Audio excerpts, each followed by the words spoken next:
बहुत गंभीर मामला है, बहुत गंभीर। ये स्पिलिट पर्सनैलिटी का केस है भाई। शर्मीली और मुखिया चौंक जाते हैं। डॉक्टर साहब, ये कौन सी बीमारी है?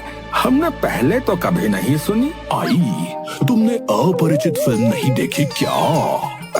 देखी है, पर वो तो फिल्म थी ना। आई, फिल्म असली जीवन से ही बनती है मुखिया। तुम्हारे पुट्ठा के अंदर अलग अलग व्यक्तित्व आ गए हैं भाई। तभी ये कभी अंग्रेज बन जाता है, कभी पंजाबी और कभी बिहारी। ये बीमारी दवा से नहीं, मेरी बातों से ठीक होगी। नहीं, मैं पुट्ठा को आपके पास अकेला छोड़ूंगी। डॉक्टर पकौड़ा मनाने लगता है। मुझे एक मौका दो, अगर मैं नाकाम रहा तो खुद पागल खाने चला जाऊंगा। मुखिया शर्मीली को समझाता है।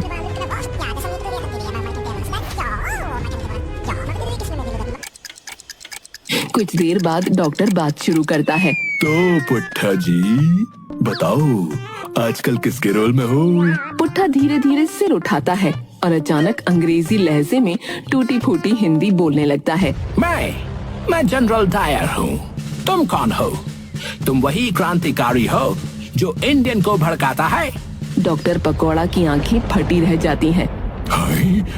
जनरल डायर, ये तो बड़ी गड़बड़ है भैया। Shut up! मैं सब जानता हूँ।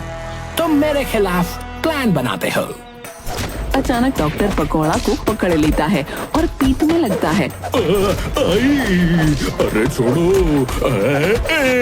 मैं तुम्हें ठीक कर रहा हूँ। पुट्ठा अंग्रेजी लहजे में चिल्लाता है। तुम जेल जाएगा, मैं तुम्हें छोड़ेगा नहीं। डॉक्टर पकौड़ा डर के मारे छूट कर भागता है। डॉक्टर साहब, क्या हुआ? पुट्ठा ठीक हो गया? अरे पागल खाने में भर्ती करो इसे, मैं अब नहीं रुकूंगा। ये जनरल डायर बन गया है, मुझे माफ करो। अरे भागो भाई भागो।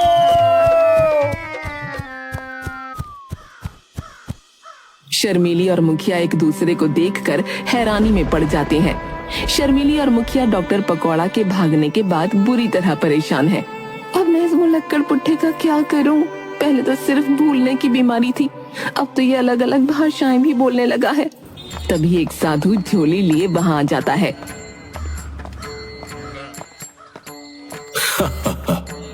क्या मजेदार मामला है।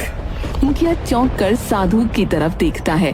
अरे बाबा जी, आपको हंसी क्यों आ रही है? यहाँ हमारी जिंदगी तबाह हो रही है और आप मजे ले रहे हैं। अरे कैसे साधु हैं आप? अरे बेटा, आज मंगलवार है। मैं मंगलवार को सिर्फ हंसता हूँ। हंसी ही तो जीवन का आनंद है। साधु महाराज, हंसना छोड़िए, कुछ ऐसा उपाय बताइए जिससे हमारे चेहरे पर भी हंसी आ जाए। साधु अचानक गंभीर हो जाता है। क्या हुआ, बताओ।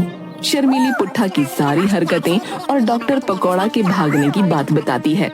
साधु आंखें बंद करके कुछ पल के लिए सोचता है, फिर अपनी झोली में से एक जड़ी बूटी निकालता है। ये लो, इसे अपने पति को खिला देना।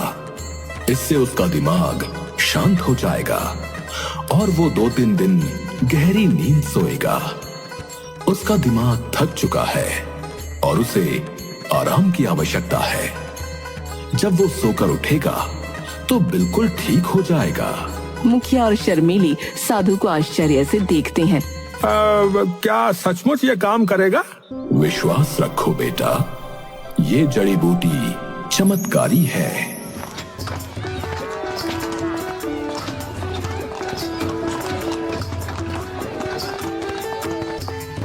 शर्मीली और मुखिया एक दूसरे को देखते हैं।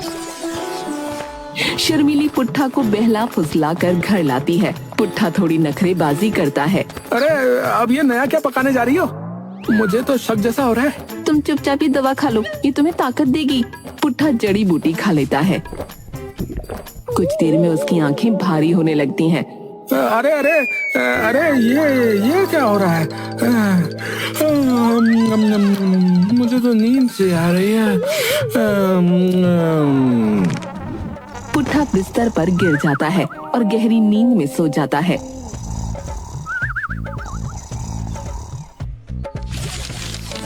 3 दिन बाद पुट्ठा नींद से जागता है। वह धीरे धीरे उठता है।